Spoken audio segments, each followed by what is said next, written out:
Tu salud es tu responsabilidad. Entonces no puedes dejar en las manos de toda la gente que conoces tu salud. Hola familia, ¿qué tal? Bienvenidos a Doctor Talks, el podcast. Soy el doctor César Contreras, médico anestesiólogo y farmacólogo, profesor y mentor. Soy conferencista y creador de contenido, apasionado de la vida y comprometido con tu salud. En este programa tú eres el único protagonista, donde mi principal objetivo es brindarte información de calidad guiada de los mejores especialistas del país. Primero, antes que nada, quisiera agradecerles a todos por la excelente recepción de este podcast. Las buenas y no tan buenas vibras que he recibido. Créanme que todo nos sirve para crecer y presentarles especialistas verdaderamente fregones en cada episodio, como es exactamente el caso del programa del día de hoy. Y en esta ocasión tengo el gusto de traerles una charla súper atractiva con la doctora Brenda Álvarez. Brenda es médico por la Universidad de Guadalajara, especialista en medicina interna y endocrinología por el Hospital Civil Dr. Fray Antonio Alcalde de la misma Universidad de Guadalajara. Además, Brenda tiene una expertise en diabetes y manejo de la obesidad por la Universidad St. Andrews en el Reino Unido. Brenda está certificada por el Consejo Mexicano de Medicina Interna y es miembro de la Sociedad Mexicana de Nutrición y Endocrinología. Además, es miembro de la Sociedad de Medicina Interna y miembro de la Endocrine Society. La doctora Brenda Álvarez es experta en manejo y tratamiento del paciente obeso, y en esta charla, Brenda nos explica qué ocurre con el obeso y por qué es tan complejo disminuir de peso. Nos habla de cuáles son los fármacos que son seguros y los que no lo son en el manejo de la obesidad. Quédate pues a escuchar esta charla y comienza a darte cuenta que bajar de peso está al alcance de todos.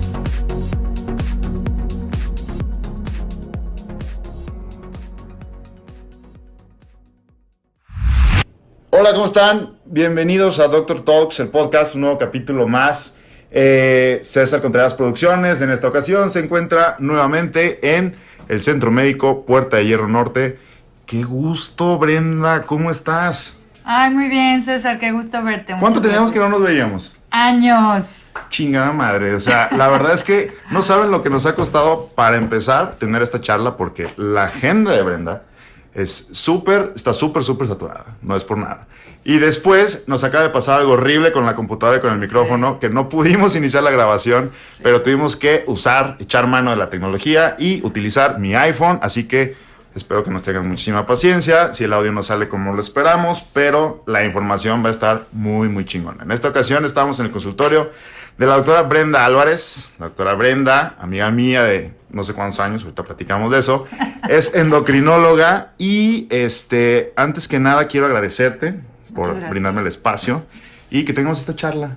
Sí, yo sé. Quisiera que nos platicaras, Brenda, antes que nada, ¿qué chingados es la endocrinología? Porque no hace mucho tiempo hubo alguien que me dijo, pues ha de ser así como pues lo que estudia dentro del cuerpo, ¿no? Por endo, tu dentro. Y dije, o sea, quise corregir y después dije, o sea, sí, pero no.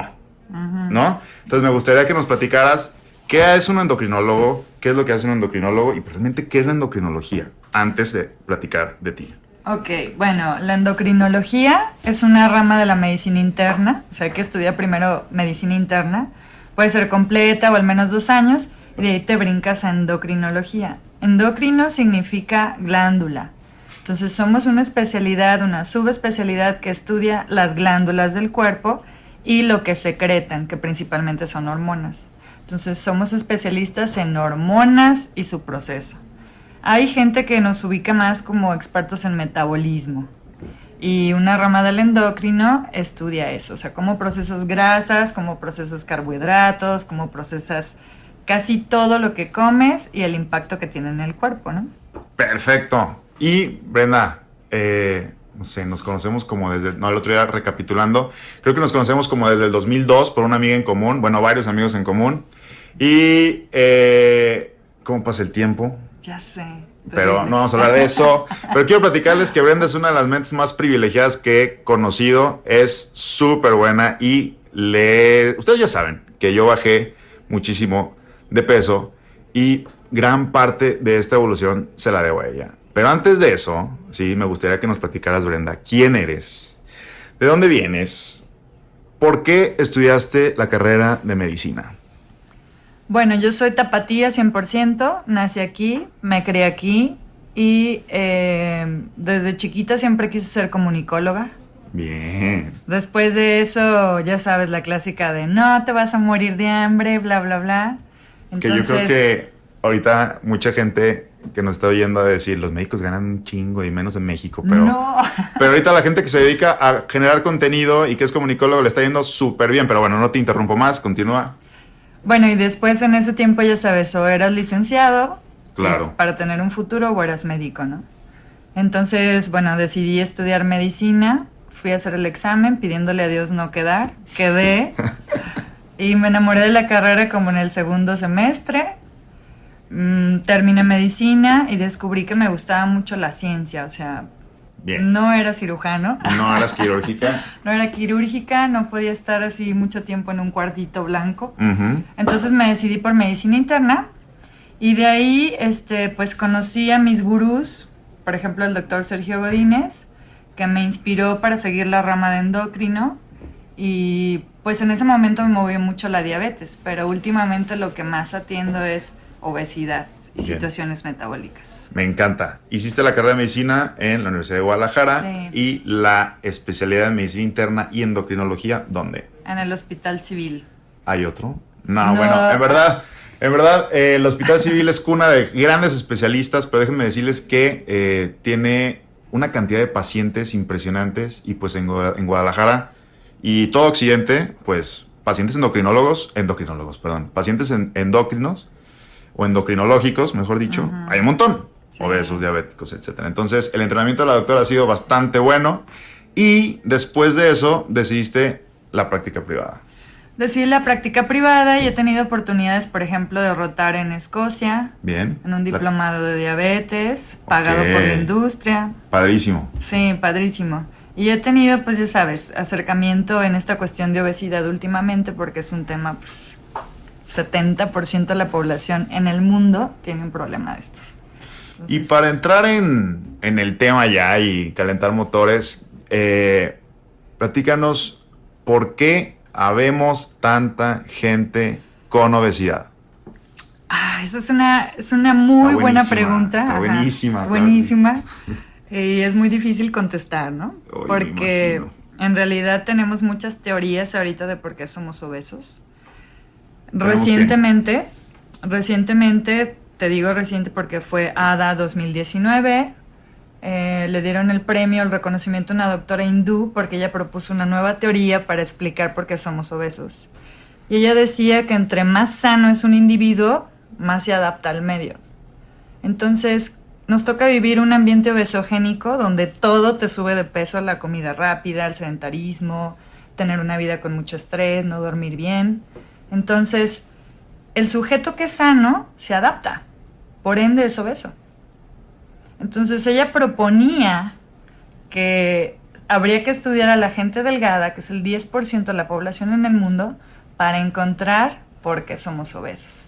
Y en eso va la investigación, ¿no? Detrás de eso, pues hay otras teorías. Por ejemplo, genes ahorradores, una teoría que ya muy gastada, de hace mucho, de las primeras que empezaron, que hablaban de cómo hace 40,000 millones de años el hombre estaba metido en las cavernas, luchaba contra, ya sabes, mamut, leones, dinosaurios, cualquier depredador que te puedas imaginar. Cosa que ahora no hacemos, pero bueno. Ajá, y entonces nuestro cuerpo se tuvo que adaptar a estas condiciones, nuestro ADN mutó y entonces lo que hacíamos era ahorrar alimento cuando comíamos cada mes, cada 2 meses, ¿no? Entonces, recientemente, ¿cuánto tiene la tecnología? ¿Cuánto tiene que todo el mundo tiene teléfono, computadora? Realmente un boom real, yo creo que puedo hablar que del 2005 a la actualidad de que salió Facebook, ¿no? Y que el alcance de la información es como más a la mano, no sé, que me digas tú, que salieron los smartphones en el 2010 aproximadamente. Ponle que tengamos, no sé, 15, 20 años, por dejarlo así. Comparado con 40,000 millones de años no es nada. Entonces, en realidad estamos en una etapa de transición, de mala adaptación, porque es poco tiempo en el que tienes que mutar de nuevo para adaptarte ahora al medio en el que vivimos. Entonces, esta teoría habla de que somos unos inadaptados y que el ADN en un futuro mutará y entonces otra vez verás poblaciones delgadas, ¿no? Por ejemplo, la película de Wall-E, ¿la viste? Sí, buenísimo. Wall-E una inspiración. Lloré y lloré. Con alguna no lloras. Es una película inspirada precisamente en este tipo de teorías, donde habla que 5 generaciones vienen súper obesas. O sea, tus hijos, mis hijos, los hijos de nuestros hijos y así sucesivamente. 5 generaciones, bigger. Okay. Entonces, ¿qué va a pasar? Nadie sabe. Hay otras teorías de que algo sucederá en el tejido adiposo, a lo mejor algún cáncer del tejido adiposo, que va a hacer que los pacientes se autorregulen. Okay. Pero dejando eso de lado, la siguiente teoría fuerte después de genes ahorradores es alimentos transgénicos. Bien. Nos estás platicando de que existe una teoría de adaptación donde transgeneracionalmente nos hemos adaptado. Si bien antes a lo mejor caminábamos erguidos, después a lo mejor, no sé, ya cada vez estamos más jorobados. Volvemos como a caer en ese cambio generacional. Y probablemente en muchísimos años después volvamos a tener un cuerpo más delgado. La mayoría de la población. Pero me asustó muchísimo que dijiste que solo el 10% de la población era delgada. Otra fue la que nos dijiste a través de modificaciones en la genética. Y algo que me llama muchísimo la atención a mí es que generaciones cercanas a la nuestra, como la de nuestros padres, vivieron este boom de la revolución industrial, de donde se vinieron exageradas cantidades de marcas, comida chatarra, todo lo que era fácil para comprarse, pues todo lo que conocemos como los refrescos, las sodas, exactamente, ¿no? El pan, todo lo que lleva una estructura o un proceso demasiado complejo y que le baja muchísimo ¿cómo le llaman ustedes? El poder nutricio. Sí. Entonces, esta comida a las que ellos se vinieron acostumbrando y que fue lo que a mí me tocó, mamá, si me estás escuchando, no te estoy culpando de mi obesidad, pero la realidad es que ellos nos educaron creyendo en que entre más comías, no entre que mejor comías, entre más comías, más saludable eras. Entonces, a ellos les está tocando todo este periodo de vivir la enfermedad como tal, diabetes, hipertensión, las secuelas de estos, pues de no cuidarse, pero era falta de información. Ahorita nosotros tenemos esta ola de información. Yo espero que no se quede como una moda, pero realmente estoy viendo que vamos a gozar de estos cambios, como tú lo mencionaste, transición, donde nosotros estamos buscando el mejorar nuestra composición física, sí, pero también de trasfondo la salud. Y me topo con muchísimas, no técnicas, pero muchísimas estrategias entre nutricias, el fitness, el wellness, etcétera, etcétera.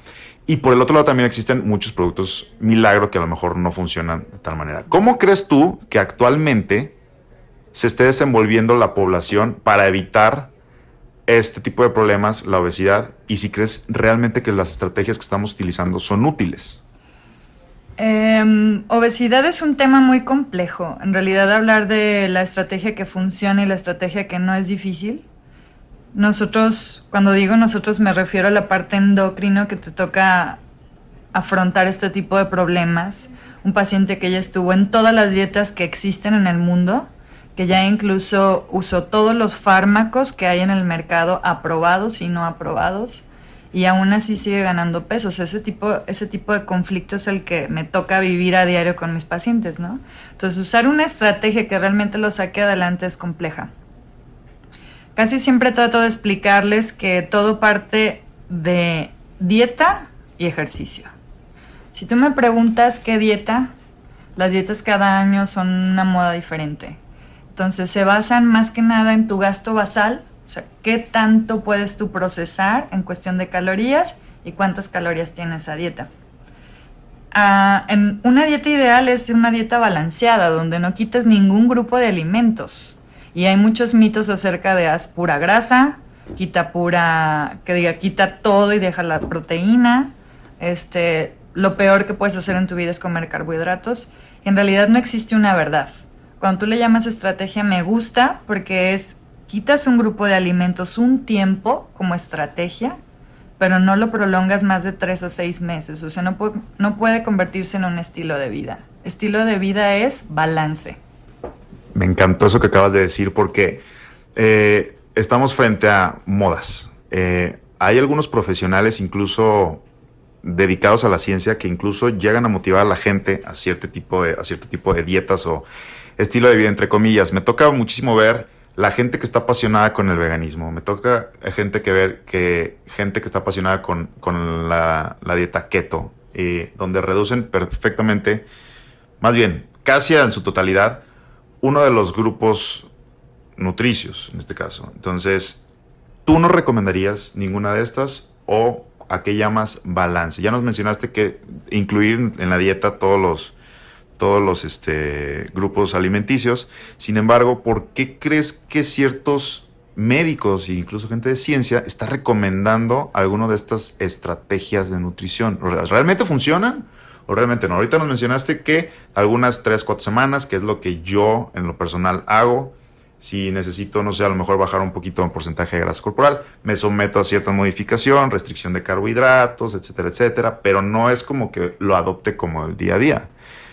Muchas veces ese es el problema. Nos fanatizamos demasiado con un tema y creemos que tenemos la razón. Pero ¿a qué se debe entonces? Repito la pregunta. Que sí se apasionen muchísimo ciertos personalidades de la salud con algún tema y lo recomiendan demasiado. ¿Esto puede llevar a alguna repercusión en el futuro? Sí, claro. O sea, todas las conductas que tú apliques en tu cuerpo pueden tener una repercusión a futuro. Creo que las dietas todas funcionan, pero existe un perfil que hay que buscar adecuado. Por ejemplo, dieta ceto o cetogénica o keto. Esta dieta principalmente son dietas hipocalóricas, es decir, tienen menos de 1000 calorías y van de la mano de alimentos que no tienen carbohidratos. Entonces eso activa vías metabólicas dentro de ti que hace que forces tu hígado. En un paciente sano, joven, que no tiene ningún problema, ni falla renal, ni falla hepática, ni falla cardíaca, creo que la puede usar. Creo que es algo que lo va a hacer perder peso y motivarse para encontrar una manera más saludable a futuro de hacerlo. Que quiero dejar eso súper claro. Es una estrategia temporal para tener una vida sana. Pero si cualquier persona que no se ha revisado los órganos, que no ha acudido a una revisión otra vez, pues hacer una dieta ceto podría complicar más el caso, ¿no? Por ejemplo, alguien que tiene elevación de enzimas hepáticas y hace una dieta de estas podría terminar en hepatitis, ya sea hepatitis grasa o hepatitis por hacer la dieta. Perfecto, es un ejemplo bastante bueno. Entonces queda claro que habría la conducta real o la conducta ideal sería individualizar el caso. Así es. Y principalmente si tienes alguna patología de base, con mayor razón. Ahí no es como que te agarres a un coach en el gimnasio, te agarres al nutriólogo del gimnasio, sino que tienes que ir ya a un especialista porque tienes un problema endocrino de base. Sí, yo creo que tu salud es tu responsabilidad. Entonces no puedes dejar en las manos de toda la gente que conoces tu salud, porque a veces vamos de conocido en conocido, vecino en vecino, coach en coach, oye, ¿qué onda? ¿Qué hago? El responsable de saber cómo estás y cómo está tu hígado, tus riñones, tu metabolismo eres tú. Entonces es importante buscar a un especialista para que te diga cómo estás y de ahí partas para generar una estrategia, ¿no? Perfecto. En el caso de que yo quiero, no sé, adelgazar, pero yo creo que te pasa seguido. Llega un paciente, probablemente para manejo y control de la obesidad, dice, quiero adelgazar ya, doctora, o sea, porque como buen mexicano, no voy a individual o agrupar al mexicano, pero somos buenísimos para decir, nos urge. Me urge irme a la playa, tengo una boda en 15 días y pues la pobre mujer, el pobre paciente, pues pesa 130 kilos, tiene un índice de masa corporal por arriba de 30 y tantos. ¿Es saludable bajar de peso rápidamente? Por supuesto que no. O sea, las guías dicen que lo saludable es de medio kilo a kilo por semana. O sea, lo máximo que puedes perder de una manera saludable es 1 kilo por semana. Si tú estás perdiendo más de eso, hay que ver qué pasó. Hay dietas que sí se usan para perder muchos kilos. Por ejemplo, un paciente de 130 kilos, como tú mencionas, que se fractura una cadera. Bien. Y que lo tienen que meter a quirófano urgente. y que la estabilizan y te dicen, ¿sabes qué? Necesito que ese paciente baje urgente 10 kilos para que no se quede en la plancha del quirófano, ¿no?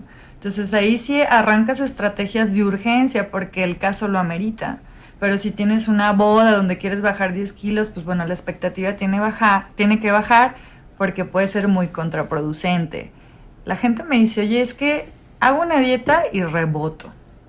Entonces, hablar del tema rebotar es importante porque hay diferencia entre rebotar y reganancia de peso. Si tú haces una dieta muy estricta, es decir, agua y manzana, 4 días o 5 días no mames. Para que quepas en el vestido, ¿no?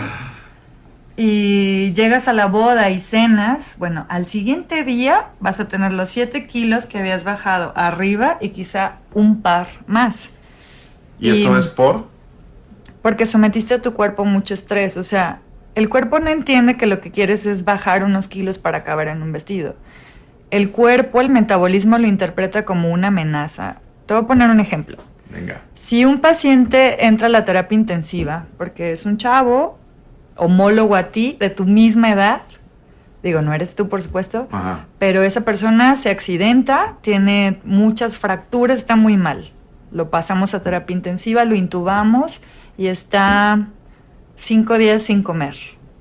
Y después de esos 5 días le ponemos una sonda y le estamos pasando 1000 calorías. Y tenemos un homólogo, es decir, una persona cualquiera, mismo peso, misma edad, que se somete a una dieta muy estricta y dura 5 días sin comer porque quiere llegar a un objetivo y después inicia una dieta de 1000 calorías. Matemáticamente, los dos sujetos son más o menos iguales. El primero tendrá un poquito más estrés, pero están con los mismos recursos. Entonces, cuando ese paciente logra salir de terapia intensiva y este paciente logra bajar ese peso, los dos están predestinados a ganar todo el peso que perdieron, porque esa agresión de no comer va a generar esa reganancia al doble o al triple, porque eso se llama supervivencia. Y no se ha podido hacer nada con eso. Otro ejemplo es, haces una dieta, vas perfecto y a las 12 semanas ya no bajas. Y la sigues haciendo y empiezas a ganar peso, 100 gramos, 200 gramos, eso es reganancia. Y eso es algo esperado. Entonces, cuando tú te pones a dieta, siempre hay que esperar que esto suceda. Y eso es lo que cansa a la gente porque no lo entiende. Ahí hay que usar una nueva estrategia, es decir, o cambias de dieta, o quizá puedes indicar algún medicamento, o hay que meterle una quema calórica más alta. Pero siempre va a ocurrir este fenómeno de me estanqué y ahora estoy ganando un poquito de peso porque así es la enfermedad. Bien, lo que nos acabas de platicar lo quiero como retomar.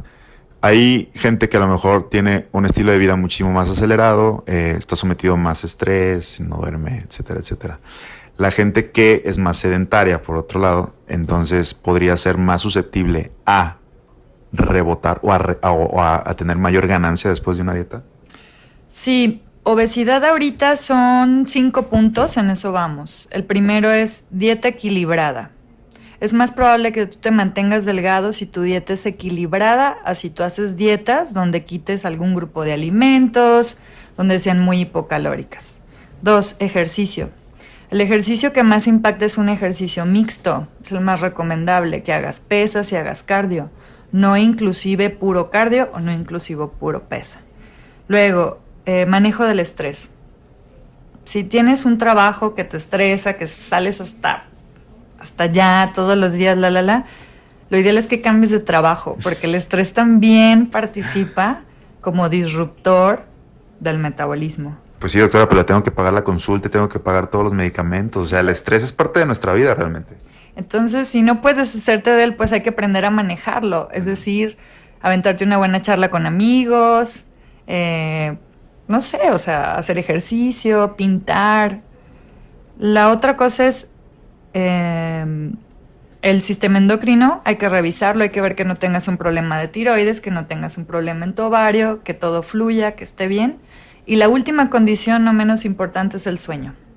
Un adulto debe dormir 7 horas de calidad y debe llegar al sueño REM, o sea, debe soñar y tener movimientos oculares rápidos.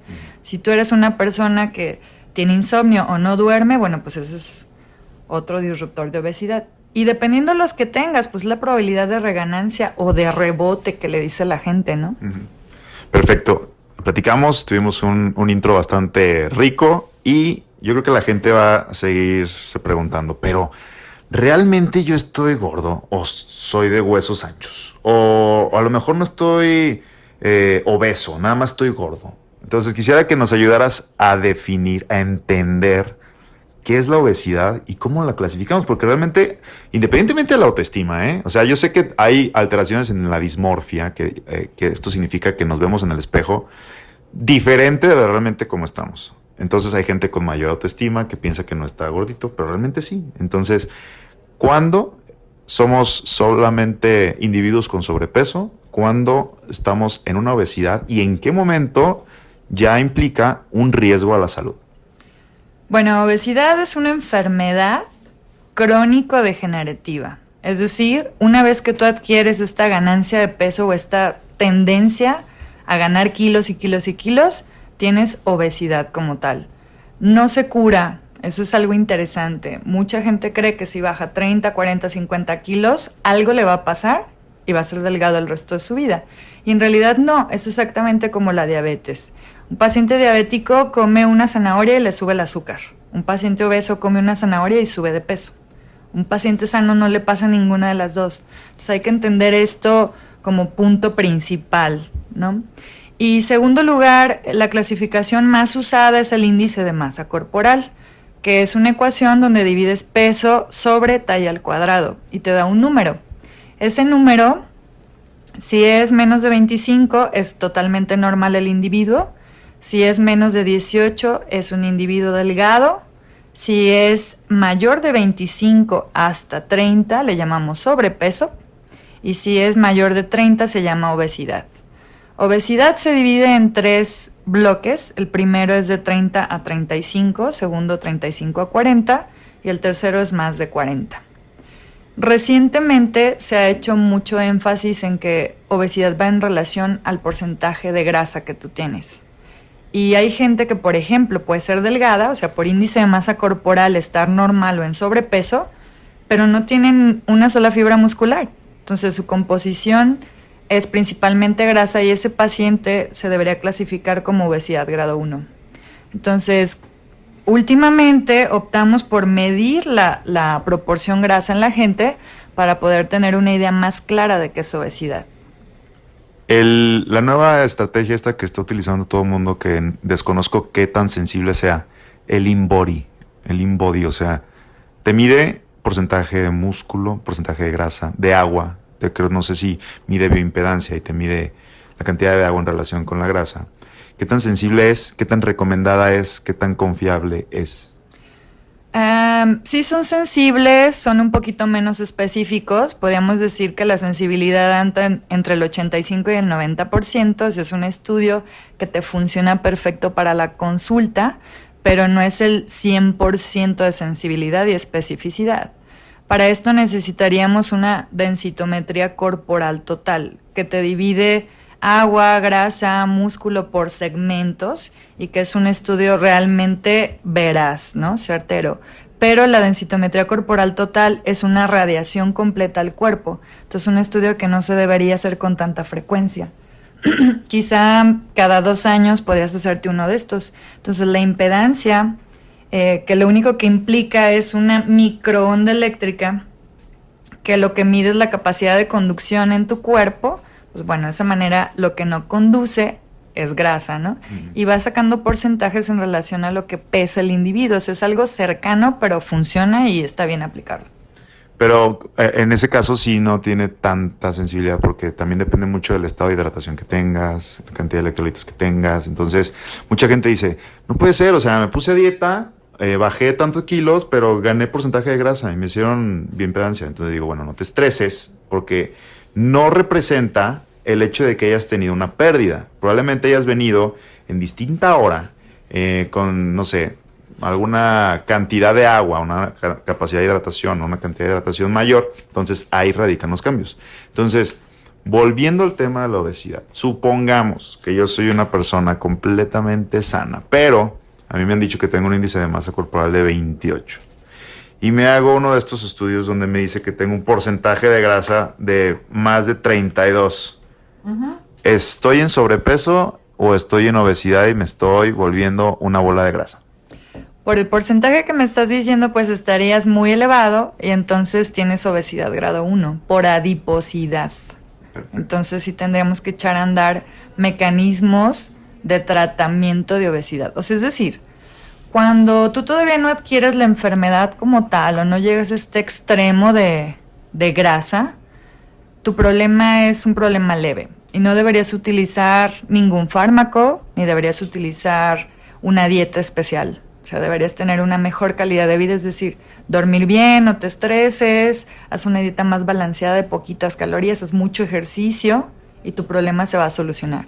Pero si ya brincaste a ser un paciente obeso, ya necesitas llevar un control porque el resto de tu vida vas a tener esa capacidad de ganar peso. O sea, puedes bajar 60 kilos y ser un paciente delgado, es decir, un obeso en control.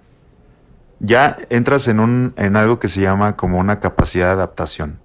O sea, bajaste de peso, pero toda tu vida te mantuviste con ciertas ganancias, con cierto trabajo metabólico. Entonces es muy probable de que los pacientes que bajan rápidamente de peso puedan ganar más fácil. Y ahí radica la importancia de que debemos de pensar no solamente en que, de aquí a tal fecha me puse dieta, sino que modificar el estilo de vida. Porque estos cambios son los que hacen que ganes peso. ¿Me equivoco o no? No, estás bien. Y podemos hablar de un artículo de The Biggest Loser donde tocaron precisamente ese tema. O sea, los sujetos bajaron 50, 60, 80 kilos. Creo que el que ganó perdió 80 kilos. Y los entrevistaron 6 años después. Y todos seguían haciendo dieta y seguían haciendo ejercicio y aún así habían recuperado el peso. Cuando analizaron qué fue lo que había pasado, bueno, pues notaron que la tasa metabólica cuando perdieron muchos kilos bajó muchísimo. Es decir, si tú haces una dieta y bajas mucho de peso, tu capacidad metabólica baja. Entonces, supongamos que tú, César, proceses 2,000 calorías y pierdas 20 kilos, tu tasa quizá baje a 1,300 y nunca más en tu vida va a recuperarse, es decir, nunca más en tu vida vas a poder comer más de 1,300, porque si lo haces vas a ganar peso. Y eso es algo que a veces no entendemos.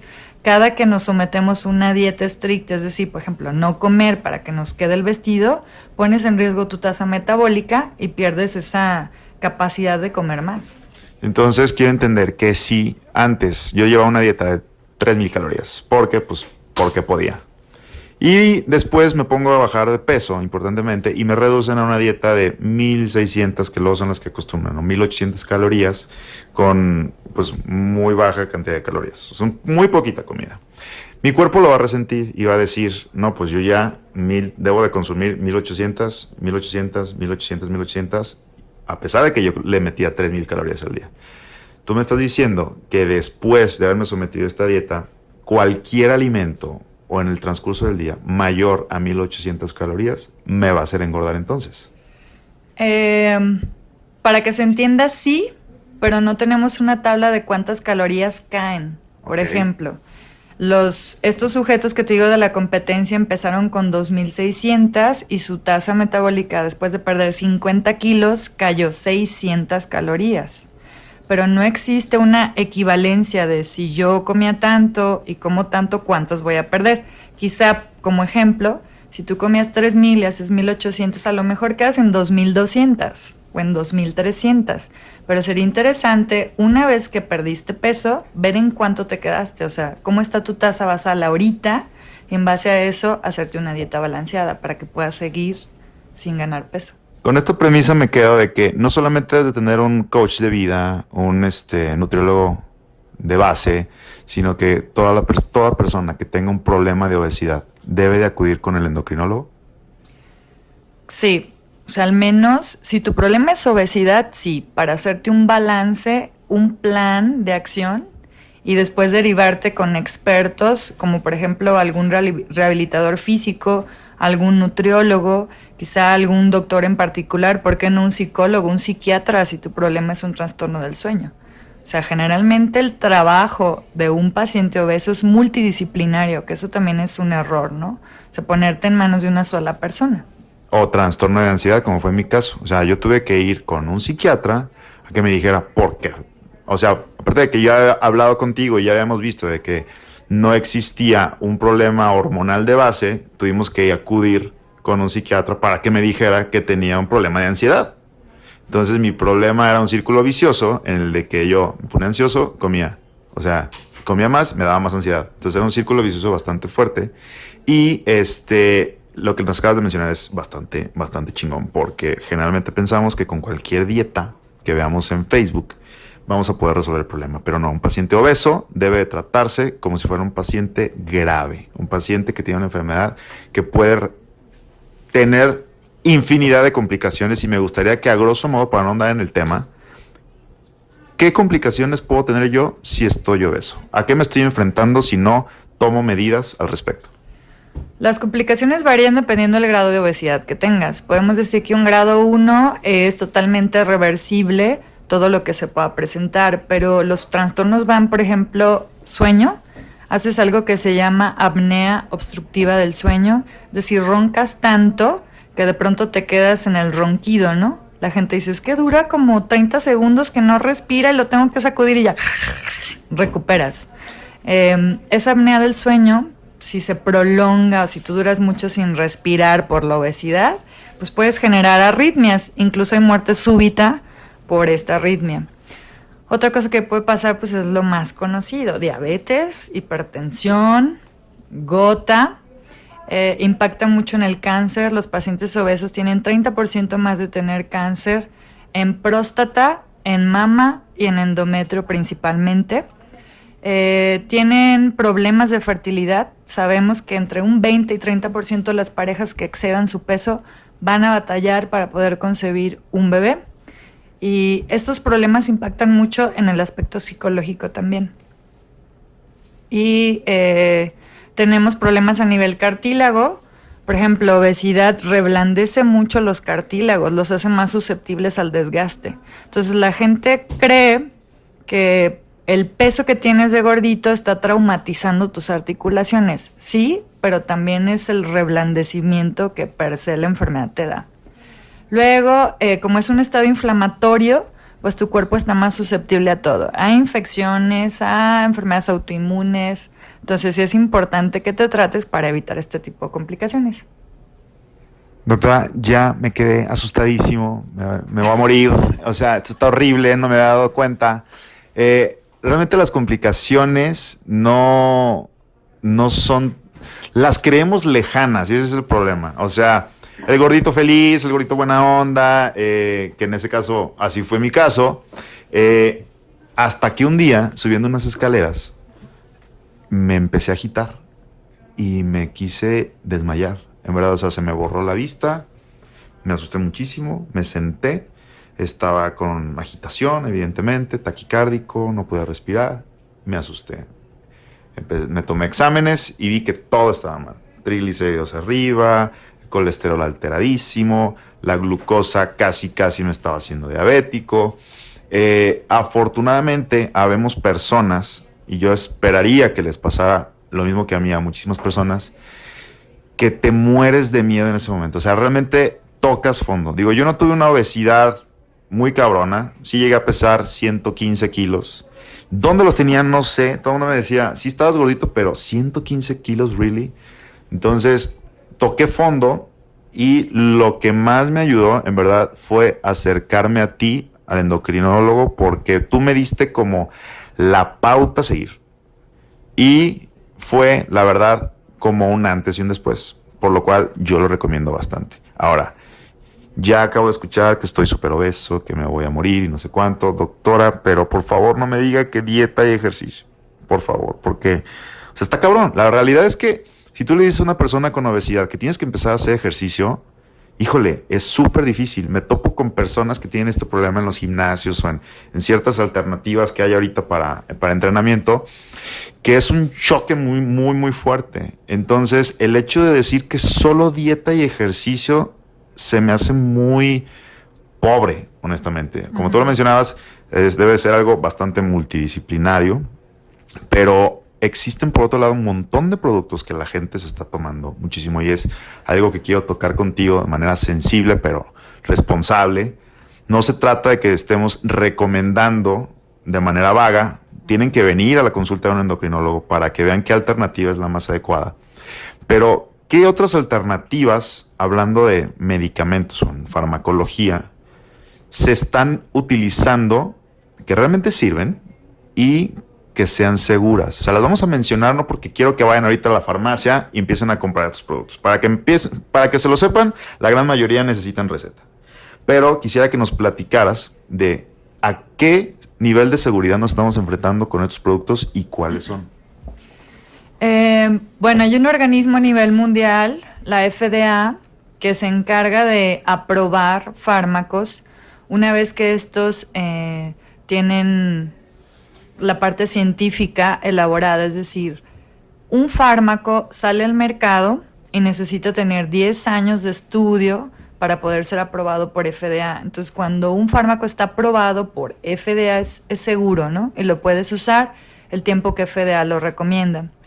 FDA es una institución norteamericana, entonces no todos los fármacos en el mercado van a tener aprobación por FDA por razones obvias, ¿no? O sea, que sea algún fármaco europeo, como en el caso de Masindol, bueno, pues este fármaco tiene 60, 70 años en el mercado y nunca ha tenido la aprobación de FDA. No es un fármaco malo, pero si no tiene la aprobación, híjole, pues nadie como que se puede hacer responsable de. Generalmente Masindol es un fármaco que debería usarse máximo 3 meses, con buenos resultados. Es un termogénico y bueno, si me preguntas si se usa, claro que se usa, es uno de los más usados. Fentermina es otro, que yo creo que por mucho es el que ahorita se usa más en todo el mundo. Fentermina es un fármaco que actúa liberando adrenalina, noradrenalina, serotonina, dopamina en tu cerebro y de esta manera, bueno, pues te sientes con mucha más energía y estás quemando más energía, pues tienes más adrenalina, ¿no? El fármaco se debería usar solamente por 3 meses porque después de ese tiempo puede generar adicción. Es decir, tú ya no te sientes el mismo sin el fármaco. Y eso puede generar trastornos tanto psiquiátricos como a nivel de corazón, valvulares. Otro que está probado y es seguro es Orlistat. Es un fármaco que inhibe la captura de grasas por el cuerpo, es decir, no las absorbes, las haces popó. Y este fármaco se puede tomar hasta por 5 años. Tiene sus indicaciones particulares en gente enferma de hígado que no debería tomarlo. Y recientemente tenemos uno nuevo que es seguro, que es inyectable, que se llama Saxenda.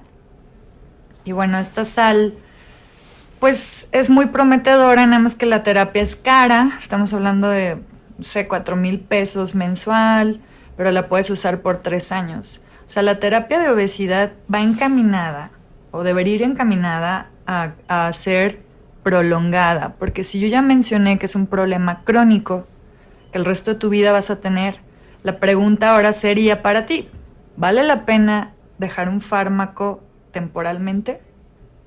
No, realmente no, porque como tú lo decías hace rato, es importante hacer como cambios lentos. Entonces, si todo es un proceso de adaptación, es muy probable que con cambios lentos puedas llegar a tener como una adaptación más cómoda, más amable. Entonces, probablemente yo apuesto por la idea de que menos es más, de que menos meterte, seguramente te va a ir mejor, pero a veces va a ser inevitable. Entonces, farmacológicamente hablando, utilizar fármacos por más allá de su periodo de seguridad, estamos hablando ya de que no rebase el comportamiento tóxico o incluso ciertas mutaciones. O sea, hay diferentes estudios que se les hacen a los fármacos donde tienen un límite de consumo. Entonces, si estas son las recomendaciones que te da el fármaco de utilizarlo por un tiempo, yo digo que se tienen que respetar. Sin embargo, no sé si algún fármaco goce del privilegio de utilizarse toda la vida. Existen fármacos que se utilizan para todo, pero en este caso de la obesidad, que hay consideraciones importantes. Tú acabas de mencionar de problemas valvulares de fentermina. Quiero mencionar fentermina porque yo lo utilicé y a veces es necesario. O sea, tenemos que hacer un equilibrio importante porque cuando yo tomé fentermina, mi problema era de ansiedad. O sea, el apetito no disminuía. Entonces, lo que hacía este fármaco era, se me olvidaba comer, ¿sí? Uh-huh. Pero después venían otras cosas, o sea, irritabilidad. La vida media del fármaco era un poquito más prolongada, entonces empezaba a depositar poco a poco. Entonces, el tener como depósitos de ese fármaco, al final de cuentas, me producía irritabilidad, arritmias. Entonces, fueron 6 semanas y después lo dejamos. Entonces, tenemos de tener la confianza de que la industria aprueba estos fármacos, pero con sus restricciones. Sí, por ejemplo, fentermina, volvemos, que es el que la mayoría de la gente usa, no debería usarse en pacientes que padezcan presión alta. Está totalmente contraindicado. También en gente que tenga un problema del corazón está contraindicado. Y en gente que esté tomando fármacos psiquiátricos o que tenga algún antecedente de abuso de sustancias o de un problema psiquiátrico que esté controlada, no debería usarlo porque te descontrola hasta llegar a la psicosis, y eso es importante. ¿Quién debe de recetar estos fármacos? Por supuesto que puede ser un médico internista, quizá un médico general, pueden recetarlos. Un endocrino, pues por supuesto que lo puede recetar.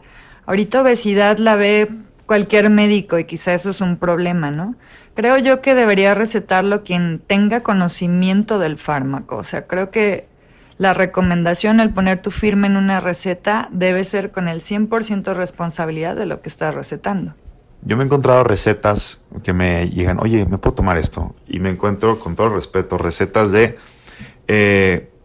coaches. Y decir coaches es como, no sé, abrir una caja de Pandora, porque ahorita todos somos coaches de algo.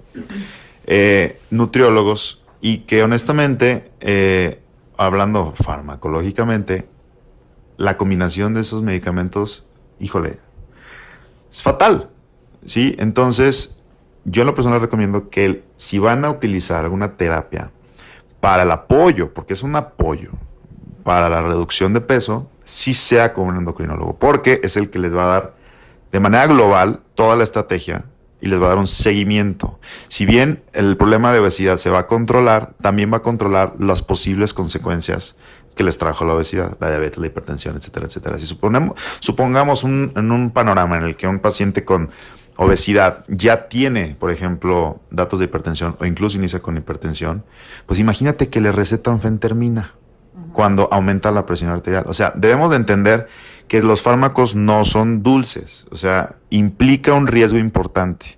Entonces, yo sí recomendaría que vinieran con un endocrinólogo. Hay una cantidad exagerada de fármacos, productos milagros, muchísimo más, pero seguramente habrá productos también que sí funcionen y que no necesariamente tengan el título de fármaco como tal. Por ejemplo, sibutramina fue un fármaco que se sacó del mercado por generar problemas valvulares. Ya no debería venderse y todavía se ve. O sea, y hay gente que lo sigue consumiendo a pesar de que tuvo este warning a nivel mundial de ya por favor nadie lo consuma.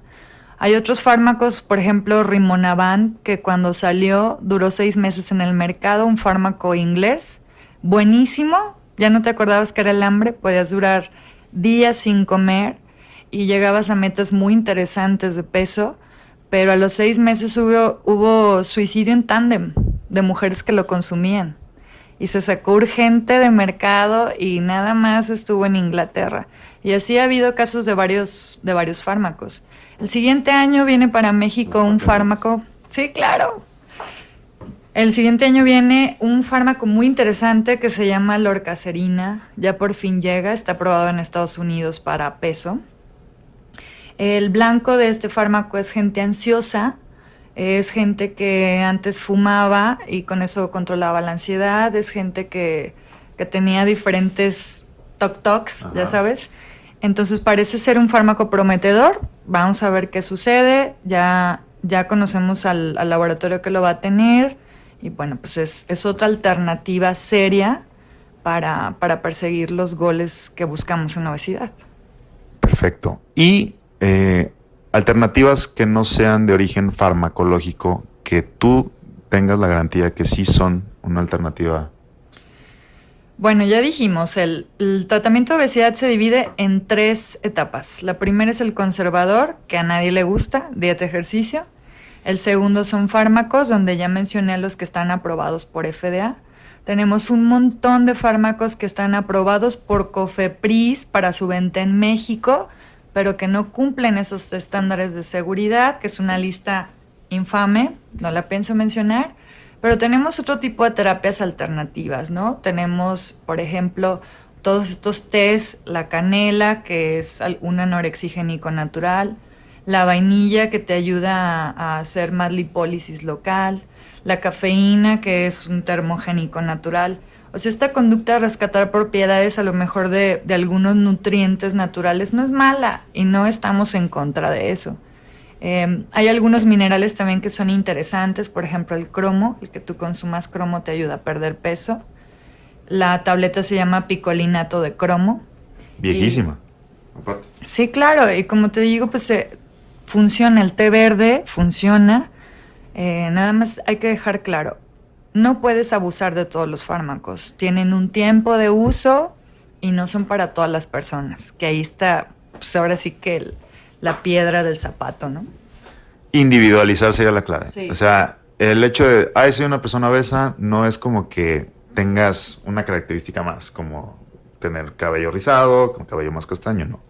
Es un problema global, o sea, todo tu cuerpo está inflamado, todo tu cuerpo, cada órgano está inflamado, cada órgano está sufriendo, el paciente obeso está en estrés constante, entonces deben de entender que no pueden simplemente someterse al estrés de una dieta severa recomendada por X persona, ni al ejercicio como tal. Debe de tratarse de manera global. Endocrinólogo, cardiólogo, incluso entrenador sí, nutriólogo sí, antropometrista, psicólogo, psiquiatra, o sea, incluso a veces bariatra, o sea, claro, cirugía bariátrica. Hablemos de estos pacientes superobesos, ¿qué alternativa podrían tener?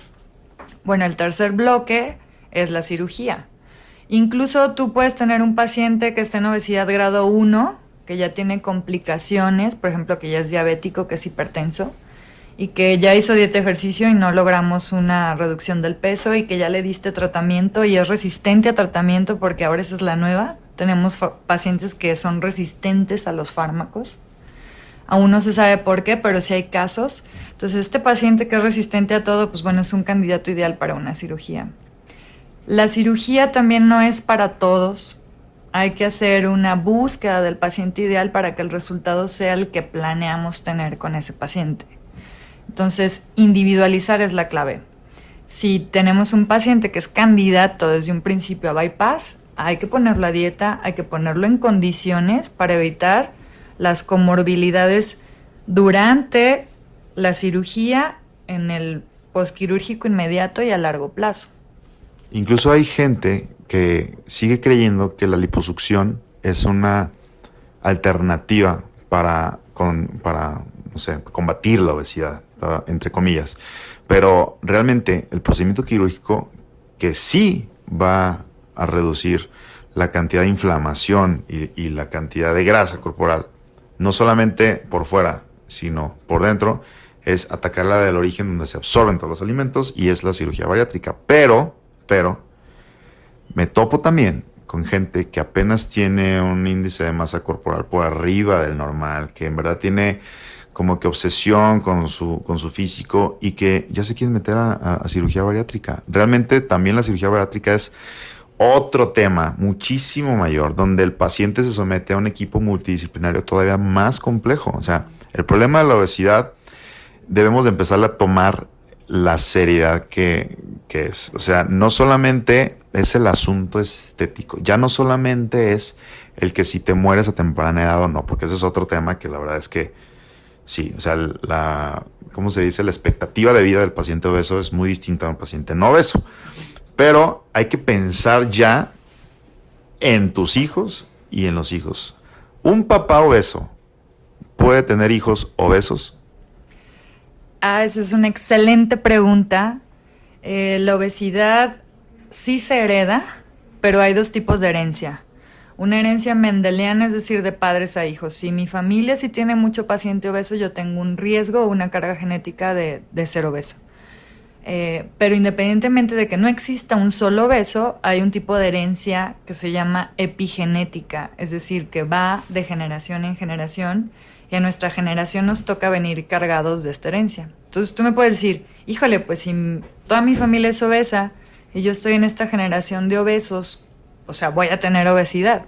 Pues muy probablemente sí, aunque para que no muera la esperanza es genes no es igual a obesidad.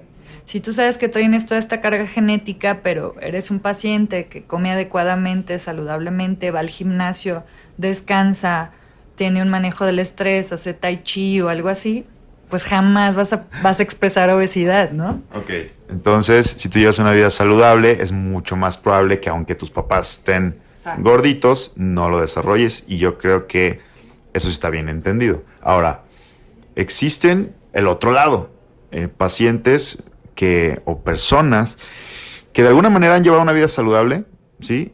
Y que de la noche a la mañana ganan sin saber un montón de peso, y eso es un signo de alguna otra enfermedad.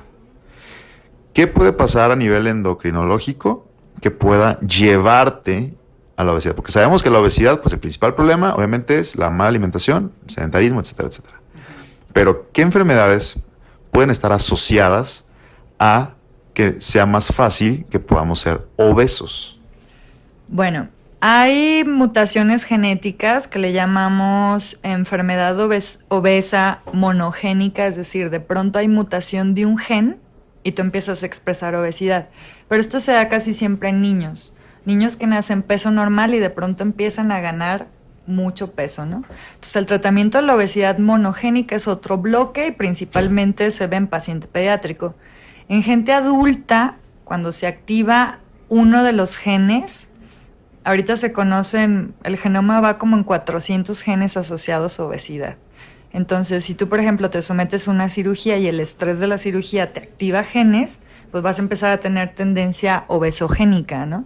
Esa sería la parte genética, pero hay enfermedades como el hipotiroidismo, que tú de pronto tienes un periodo que estás como muy ansioso, bajas algunos kilos, estás taquicárdico, no sabes ni qué, y luego todo lo contrario, ganas mucho peso. Y lo que ocurrió en ese sujeto fue que tuvo una inflamación de su tiroides y al final tanta inflamación generó como cicatrices en su tiroides y ya no funciona adecuadamente. Esa podía ser una. Otra, hay algo que se llama enfermedad de Cushing o pseudo Cushing. Hay gente que es muy estresada y esto genera un depósito de grasa a niveles diferentes donde no debería de estar. Y eso genera hormonas y entonces las pacientes tienen algo que se llama pseudo Cushing o Cushing cíclico, que lo diagnostica el endocrino y lo trata el endocrino. Y hay casos más complejos de tumores en la hipófisis que también puedes expresar obesidad de la noche a la mañana. Tuve una paciente que tuvo un prolactinoma, 16 años, su mamá la acompañó conmigo para perder peso y al final terminamos haciéndole una cirugía transnasal con la exéresis del tumor y la paciente ahora sin dieta y sin nada está perfecta. O sea, la verdad es que cuando pasan cosas en tu cuerpo que no encuentras una explicación lógica, pues lo ideal sería visitar a un experto para descartar este tipo de cosas. Muchas gracias, me quedó clarísimo. Y quisiera que solamente para que la gente que nos escucha tuviera más claro, porque una de las preguntas fue, ¿cómo es que se forma la grasa? O sea, tú puedes entender que, no sé, que te salgan los dientes, que te salga el cabello, o a lo mejor no lo entendemos, pero simplemente son razonamientos con los que ya vienes, ¿no? El cabello crece, las uñas crecen, etcétera, etcétera. Pero a nivel celular, sin meternos tan profundamente, ¿cómo es que la gente por comer o por tener un sedentarismo marcado, básicamente por eso, empieza a formar grasa? O sea, en verdad, probablemente tú y yo lo entendamos, pero la gente no se explica cómo es que esas dos cosas tan sencillas les produce tanta grasa y principalmente abdominal. No, y si lo quieres hacer más complejo, el ayuno, o sea, el no comer, también te genera grasa. Es fácil de explicar, voy a tratar de ser sencilla. ¡Yay! Todo empieza de que, no sé en qué momento pasó, pero se adaptó glucosa, o sea, el término glucosa, a todo lo que tiene azúcar. Y no. O sea, glucosa es una molécula de energía. Entonces, todo lo que tú comes se va a transformar en energía, por tanto, en glucosa. así sea un pepino, sea una lechuga. Y la glucosa, cuando llega a tener cantidades muy grandes que no se gastan o no se consumen en ese día, se va a transformar en grasa o se va a almacenar dentro del adiposito. O sea, todo lo que comemos se transforma en glucosa y lo que no se use se guarda. Fin. Cuando tú ayunas, por ejemplo, liberas una hormona que se llama insulina. Y esa hormona va a activar otras hormonas para generar grasa dentro de tu cuerpo, de la nada, así como por arte de magia. Entonces, cada que tú tienes una hipoglucemia, es decir, tus niveles de azúcar bajan porque no comes nada, en tu cuerpo dentro se activa la magia y empiezas a generar adiposidad o engordas, ¿no?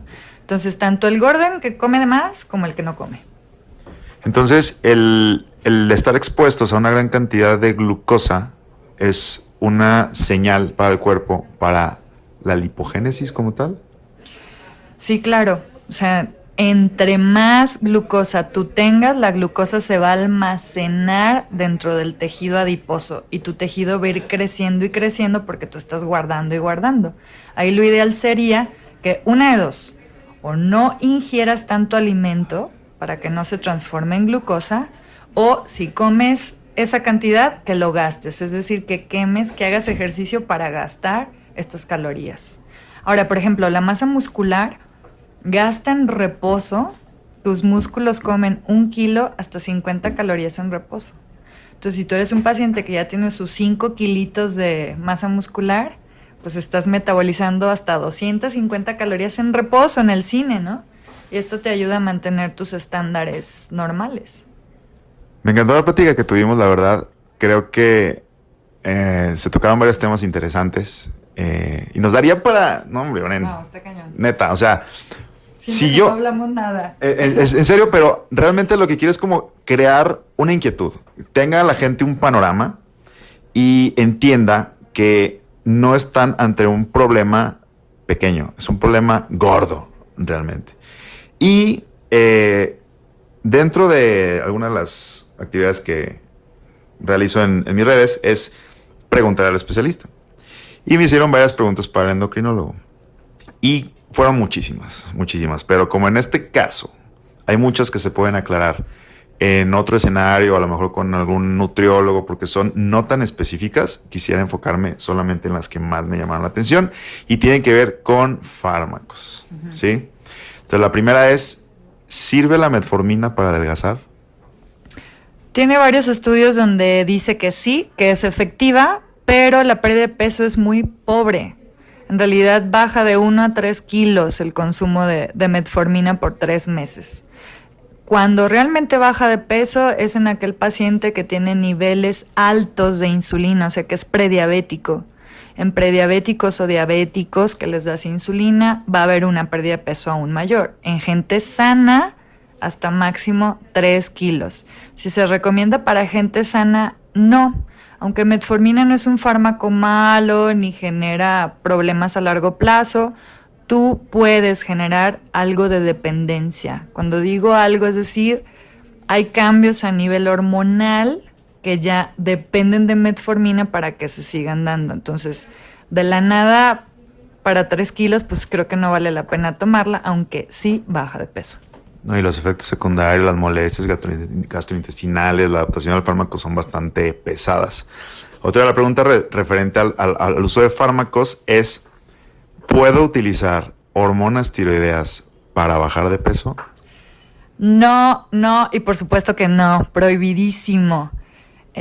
Hormonas tiroideas es una terapia de 1850, de los tiempos victorianos, donde la gente extraía algas del mar, las trituraba y se las comía y veían un cambio en el peso. Las algas son ricas en yodo, entonces lo que hacían era una carga a tu tiroides y se generaban más hormonas. Hoy sabemos que el principal impacto de consumir hormonas tiroideas es sobrecarga a tu corazón, o sea, lo desgastas.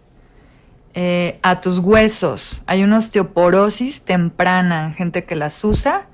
Y por si fuera poco, puedes tener secuelas en tu tiroides. Entonces no es una buena terapia y no hay un solo artículo que diga sí uso hormonas tiroideas. Perfecto. Otra pregunta. Hormona del crecimiento para bajar de peso. Perdón, para bajar porcentaje de grasa corporal. Los estudios que tienen hormona de crecimiento son aprobados en gente anciana. En ancianos cuyo porcentaje de grasa es mucho mayor, o sea, ellos empiezan a consumir su masa grasa y entonces se vuelven una bolita de grasa. Y en ellos se ha probado dar hormona de crecimiento para bajar un poquito de adiposidad, pero más que nada para fortalecer el hueso.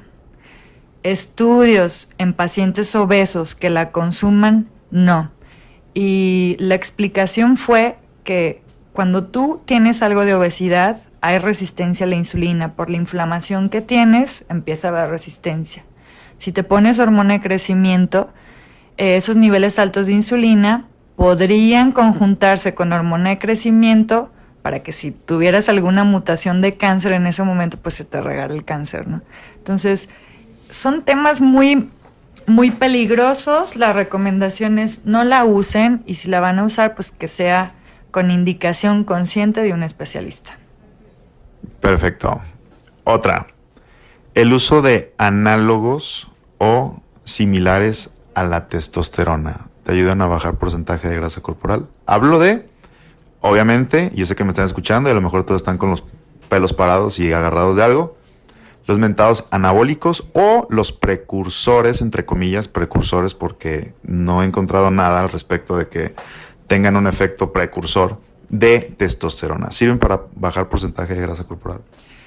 No, no sirven. Los estudios que tienen son para remodelación de hueso y de masa muscular también.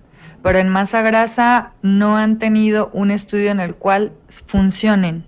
Quizá la gente que los usa ha notado este efecto, pero por mayor rendimiento cuando hacen actividad física y por el cambio en la constitución corporal. Pero la respuesta sería no.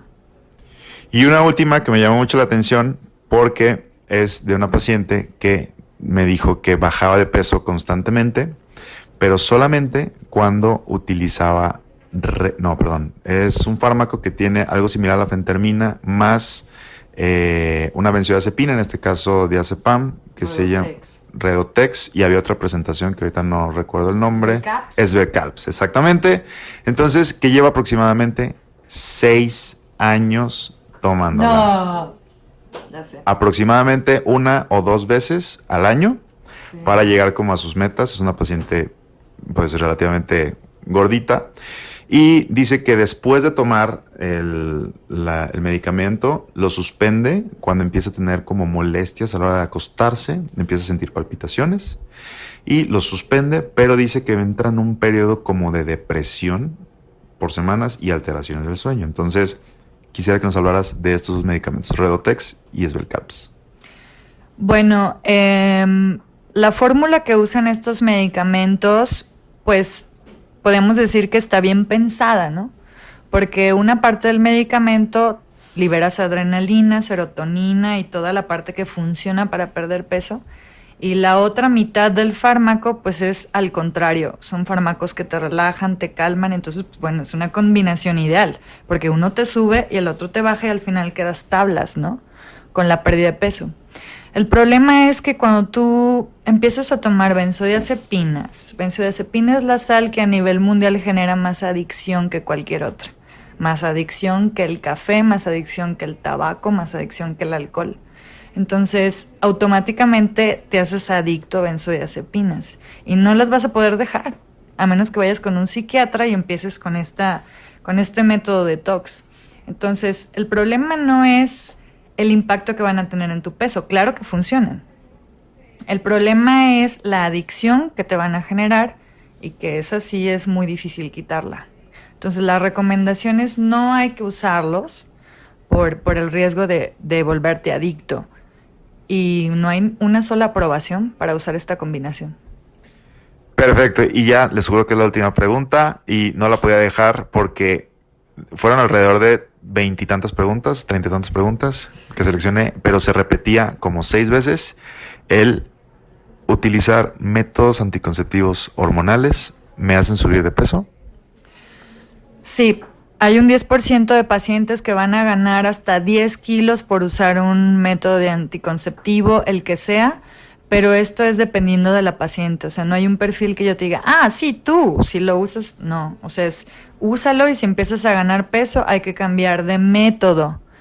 Generalmente el peso que se gana por anticoncepción es reversible, es decir, tú dejas de tomar las pastillas y el peso se pierde, o te quitas el dispositivo y el peso se pierde.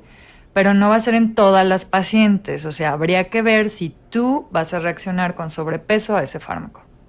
¿Y la recomendación sería visitar al ginecólogo o al endocrinólogo? Cualquiera de los dos. Creo que anticoncepción, las dos especialidades están muy bien preparadas para atender y orientar a los pacientes.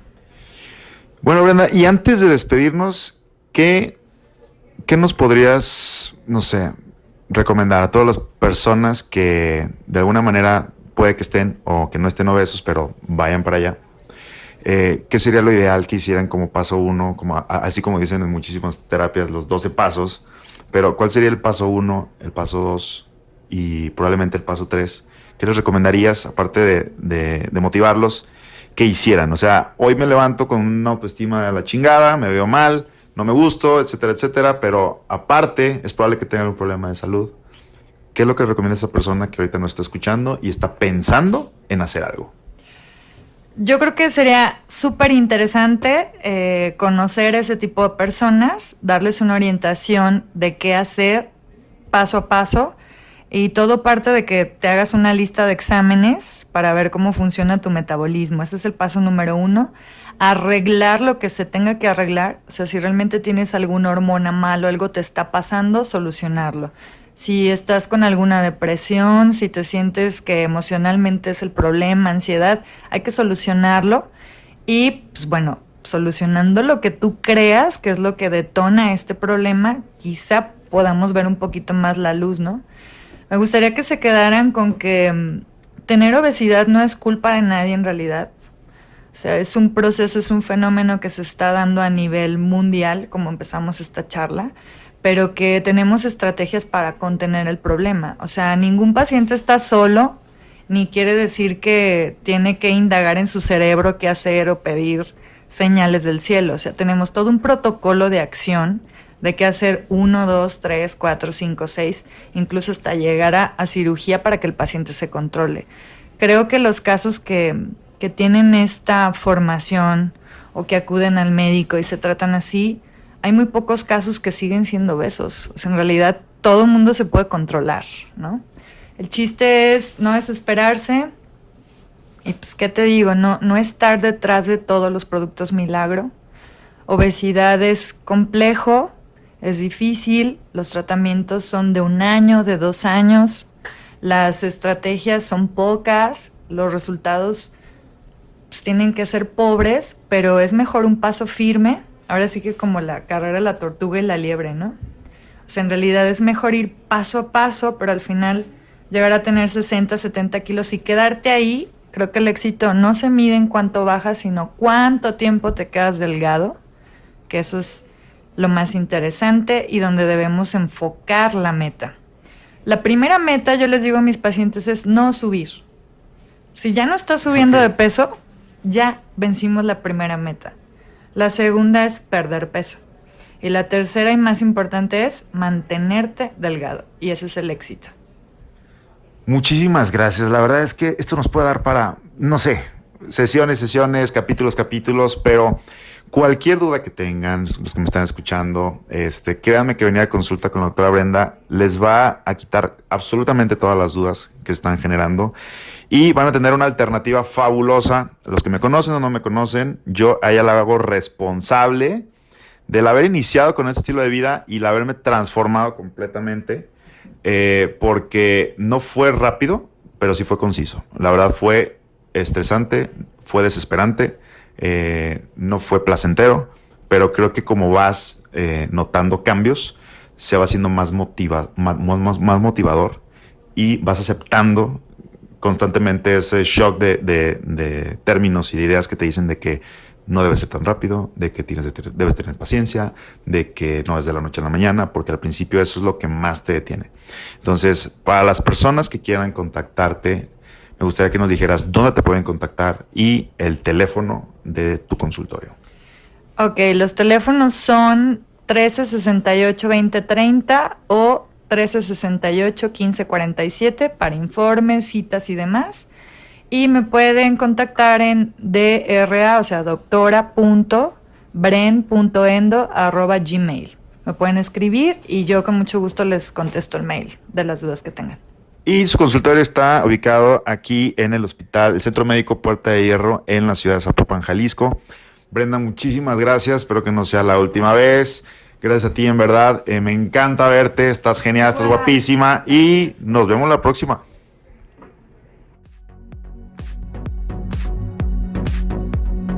Gracias a todos por haberse quedado hasta el final del episodio. Recuerden que un episodio de Doctor Talk sale cada lunes.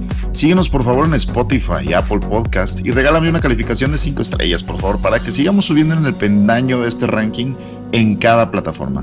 Recuerda que la doctora Brenda Álvarez se encuentra en el Centro Médico Puerta de Hierro Norte, en la ciudad de Zapopan, Jalisco, y los teléfonos de su consulta ya te los mencionó al término de la entrevista. Recuerda además seguirme en Instagram como @dr.cesar.contreras. Y por último, no me queda más que aconsejarles que no se dejen. Cada que alguien les diga que están gordos, cómanselos. Hasta la próxima.